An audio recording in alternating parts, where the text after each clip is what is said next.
Hi everyone, this is Veronica. आज हम बात करने वाले हैं श्रीनगर में पहली बस बोट, वाटर बस बोट जो है वो शुरू की गई है। ये क्या बोट है, इसके बारे में जो भी डिटेल्स हैं हम डिटेल में डिस्कस करेंगे। आपकी कोई भी क्वेरी हो आप उनसे कनेक्ट कर सकते हैं सोशल मीडिया पे, because I feel together we can make a huge difference. चाहे फेसबुक पे, इंस्टाग्राम पे या टेलीग्राम पे। पीडीएफ जो है वो आपको सिर्फ और सिर्फ मेरे टेलीग्राम चैनल पे ही मिलेगा। अब देखिए, जम्मू कश्मीर स्टेट एग्जाम्स की जो लोग तैयारी कर रहे हैं, स्मार्ट कोर्सेज स्टडी आईक्यू पे अवेलेबल हैं। Jammu Kashmir PSC, Jammu Kashmir GK course, Jammu Kashmir SI course. बहुत बार कोर्सेज की जानकारी के लिए आप पर्सनली इंस्टाग्राम पे या फेसबुक पे डीएम करते हैं। सो इट्स बेटर, जो नीचे दिए हुए नंबर्स हैं आप उन पर कॉल करके सारी जानकारी हमारी टीम से ले सकते हैं। अब देखिए, ये न्यूज़ आर्टिकल है फ्री प्रेस कश्मीर के द्वारा। बस बोट लॉन्च किया गया है ट्रायल बेसिस पे। ये 15 जुलाई का है। ओके, अब देखिए, रोड्स पे बहुत ज़्यादा ट्रैफिक होता है श्रीनगर में, और रोड्स पे वैसे भी आप पोल्यूशन की वजह से, क्लाइमेट चेंज को देखते हुए कोई ना कोई ऑल्टरनेटिव ढूंढना चाहेंगे। अब ऐसा शहर जो पानी के थ्रू भी साइड पे लेक चल रही है, रिवर है, उससे कनेक्टेड है, तो आप उसको यूज़ करना चाहेंगे। तो यही चीज़ श्रीनगर में की जा रही है, रोड्स को डीकंजेस्ट करने के लिए, ट्रैफिक कम करने के लिए श्रीनगर सिटी का। और centuries old mode of water transport की, ऐसा नहीं है कि कुछ नया है, पहले भी श्रीनगर में बहुत पहले सेंचुरीज से ये मोड ऑफ ट्रांसपोर्ट जो है पानी के थ्रू ये चलता आया था, इसको रिवाइव किया जा रहा है। तो कश्मीर का पहला बस boat trial run Jhelum river में जुलाई में शुरू किया गया। अब जो स्टेट ऑफ आर्ट बस बोट है, इसका सीटिंग कैपेसिटी तो इस तरह से ये बोट दिखती है। आप देखिए, ऊपर से ग्लास का सीलिंग है इसका। 35 पैसेंजर्स का कैपेसिटी है कि एक बार में 35 लोग इसमें बैठ सकते हैं, और 5 क्रू मेंबर्स भी रहेंगे। क्रू मेंबर्स में कौन होगा? जैसे एक तो ड्राइवर होगा जो बोट को चलाएगा, और 4 रेस्क्यूअर्स कि इन केस भगवान ना करे कोई हादसा होता है तो लोगों को डूबने से बचाने के लिए, रेस्क्यू करने के लिए 4 रेस्क्यूअर्स भी रहेंगे। अब इसका ऑपरेशन रूट क्या रहेगा, कहाँ से कहाँ तक ये बोट चलेगी? तो ये पैंथा चौक जो है श्रीनगर में, श्रीनगर के आउटस्कर्ट्स से वहाँ पे कमरवारी तक डाउनस्ट्रीम झेलम के थ्रू ये जाएगी। तो आप देख सकते हैं, Pantha Chowk on Srinagar outskirts to Qamarwari downstream Jhelum. तो श्रीनगर से जो डाउनस्ट्रीम झेलम है वहाँ तक ये बोट पैसेंजर्स को लेकर जाएगी। तो जो लोग श्रीनगर में रहने वाले हैं उनको तो बहुत इजीली समझ आ रहा होगा कि कौन सा रूट है। बाकी टूरिस्ट के लिए तो घूमना है, उनको बोट में बैठ के आगे पीछे के नज़ारे लेने हैं, तो टूरिज़्म को भी यहाँ पे प्रमोट किया जा रहा है। तो रिवाइवल जो है वाटर ट्रांसपोर्ट का कश्मीर में, ये जो बस बोट्स हैं ये न्यूजीलैंड से लाई गई हैं। तो 15 जुलाई का ये आर्टिकल है, यहाँ पे आप देख सकते हैं कहाँ से लाई गई हैं। न्यूजीलैंड से ये बोट्स जो हैं, यहाँ पे बोट का पिक्चर आप फिर से देख सकते हैं, ये वहाँ से लाई गई हैं। अब 3 बोट्स जो हैं वो न्यूजीलैंड से लाई गई हैं to ply on river Jhelum पे ये रूट इनका रहेगा। और बहुत डिकेड्स के बाद ये रिवर ट्रांसपोर्ट फैसिलिटी जो है टूरिस्ट के लिए भी ओपन की जाएगी। और पब्लिक, मतलब जो पब्लिक है जिसको वैसे ही ट्रैवल करना है, यूजुअली आप लोकल बसेस में, मैटाडोर्स में ट्रैवल करते हैं, तो अब आप वाटर बोट में भी ट्रैवल कर सकते हैं। तो नॉर्मल जो लोकल पब्लिक है उनके लिए तो ये खुला ही है, लेकिन ऑब्वियसली टूरिस्ट्स जो श्रीनगर घूमने जाते हैं उनके लिए भी ये काफ़ी एक्साइटिंग रहेगा कि वाटर बस में बैठ के वो ट्रैवल कर सकते हैं। अब ये बोट राइड कहाँ से कहाँ तक ले सकते हैं? फ्रॉम लसान एरिया टू, इसका प्रोनाउंसिएशन आप बता सकते हैं क्योंकि हर लोकल प्रोनाउंसिएशन अलग रहती है, to Srinagar to the interior of downtown.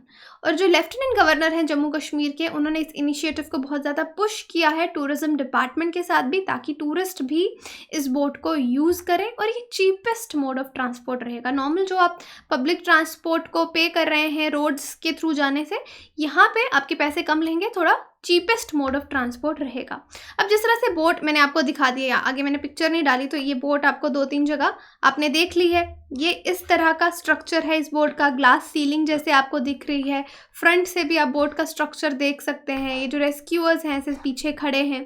अब स्ट्रक्चर में देखिए, हर बोट में आपको बता दिया 35 सीट्स हैं, 5 क्रू मेंबर्स हैं। अब ऊपर से जितना कवर आपने देखा पिक्चर में वो ग्लास का बना है। एयर कंडीशनिंग, एसी लगा है बस में, म्यूज़िक सिस्टम भी लगा है एंटरटेनमेंट के लिए, टेलीविज़न भी लगा है। तो इन सब फैसिलिटीज़ का यहाँ पे ध्यान रखा गया है, बोट में दी गई हैं।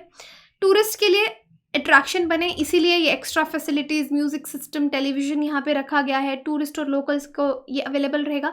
अब जो इंजीनियर्स हैं इस बोट पे काम करने के लिए, वो मुंबई से बुलाए गए हैं ताकि वो लोकल्स को भी ट्रेन करें कि इन केस कोई टेक्निकल इशू आता है विद द बस बोट तो उसको कैसे टैकल करना है। तो यहाँ पे लोकल्स को भी ट्रेन किया जाएगा। अब पैसेंजर्स पूरा इसमें ट्रैवल करते हुए पूरे श्रीनगर सिटी का व्यू ले सकते हैं। एक मेमोरेबल राइड ये उनके लिए रह सकती है। और ऑब्वियसली टूरिज्म को यहाँ पे प्रमोट किया जा रहा है कि ये मोड ऑफ ट्रांसपोर्ट लेके आप सिटी में ट्रैवल कीजिए। तो पहला नहीं है, पहली बोट है अभी फ़िलहाल जो ये शुरू हो रही है, लेकिन ये मेथड वाटर ट्रांसपोर्ट का बहुत पुराना है, सेंचुरीज ओल्ड है। जैसे मैंने आपको बताया, पुराने समय में क्या होता था, झेलम रिवर एक बहुत ही एक्टिव मोड था ट्रांसपोर्टेशन का। लगेज जो जैसे आपके फ्रूट्स हो गए, ग्रेन्स हो गए, टिम्बर हो गया, वैली के एक एंड से दूसरे एंड तक जाने के लिए वाटर ट्रांसपोर्ट को यूज़ किया जाता था। लेकिन इस सेंचुरी के शुरू से आप माने या इनफैक्ट लास्ट सेंचुरी से भी फिर ये वाटर ट्रांसपोर्ट कम हो गया कि जो रूलर्स थे, स्पेशली अगर आप डोगरा रूलर्स की बात करेंगे तो सिर्फ सेरेमोनियल प्रोसेशंस के लिए ही वो वाटर ट्रांसपोर्ट को यूज़ करने लगे, कोई वीआईपी मूवमेंट्स के लिए यूज़ करने लग गए। बाकी चीज़ों के लिए बहुत कम हो गया, इनफैक्ट ख़त्म ही हो गया। जैसे 1945 में आप देख सकते हैं जवाहरलाल नेहरू, अपनी डॉटर इंदिरा गांधी, खान अब्दुल गफ्फार खान, मौलाना अबुल कलाम आज़ाद, ये एक बोट प्रोसेशन हुआ था उस टाइम। जिस तरह से पिक्चर में आप देख सकते हैं, श्रीनगर टू सोपुर, सोपुर आपका नॉर्थ कश्मीर में है, तो श्रीनगर से सोपुर ये लोग बोट में, इस तरीके से बोट प्रोसेशन में ये लोग बैठ के गए थे। तो over the period of time एक प्रॉब्लम और हुई है वाटर ट्रांसपोर्ट को लेकर श्रीनगर में। पॉल्यूशन जो है रिवर का वो बहुत ज़्यादा बढ़ गया है। काफ़ी साइड एरियाज़ पे आप देखेंगे लोगों ने गार्बेज डंप करना शुरू कर दिया, डंप साइट बना दिया उसको। अब उसको क्लीन करके इन सब चीज़ों का ध्यान यहाँ पे रखा जा रहा है कि वहाँ पे गंदगी ना हो और इसको हम टूरिज़्म के लिए और लोकल्स के लिए अच्छे तरीके से वाटर ट्रांसपोर्ट को यूज़ कर सकें। अब बिसाइड दिस बस बोट के साइड पे भी एक मरीन इक्विपमेंट सप्लायर फर्म है, सुखनाग एंटरप्राइजेस। इन्होंने कमीशन किया है एक 10 to 12 seater luxury pontoon boat. ये वाला बोट मैंने आपको बताया, इसके सिवाय भी एक लग्जरी पॉन्टून बोट जो है 10 से 12 लोगों के लिए वो प्रोक्योर किया गया है, और 14 सीटर उसके साथ रेस्क्यू बोट झेलम रिवर के लिए। रेस्क्यू बोट जो है वो न्यूजीलैंड बेस्ड कंपनी से लिया गया है, नेम्ड मैक, और जो लग्जरी पॉन्टून बोट है वो यूनाइटेड स्टेट यूएस से मंगवाया गया है।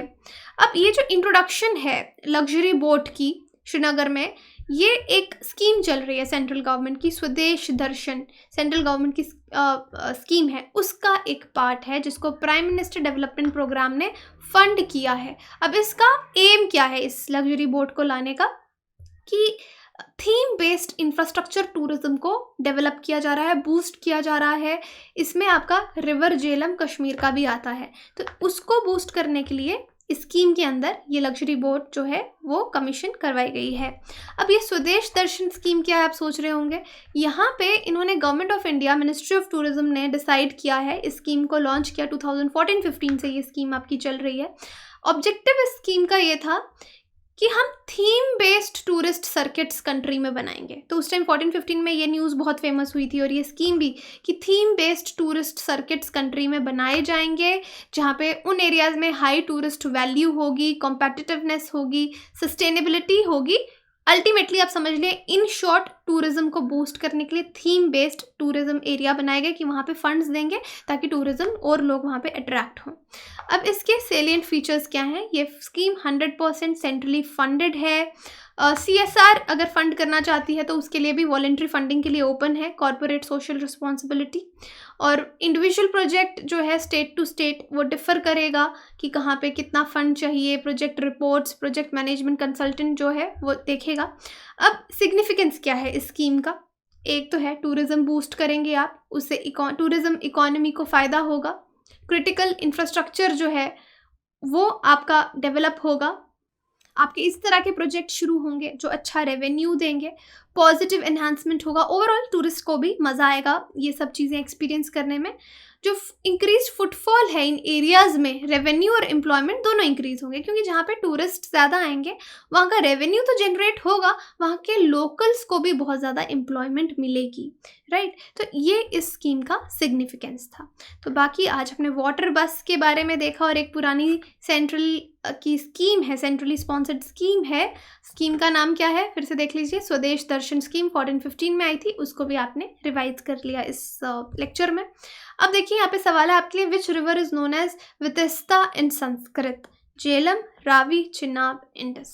तो कमेंट सेक्शन में आप इसका आंसर बता सकते हैं। बाकी टेलीग्राम ग्रुप ज्वाइन कीजिए, वहाँ पे क्विज जो है मेरे हर लेक्चर का लास्ट में हम उसको अपलोड करते हैं और उसका आंसर भी वहाँ पे पोल में आपको दिख जाएगा। तो कोई भी क्वेश्चन है वहाँ पे आप उसका आंसर देख सकते हैं।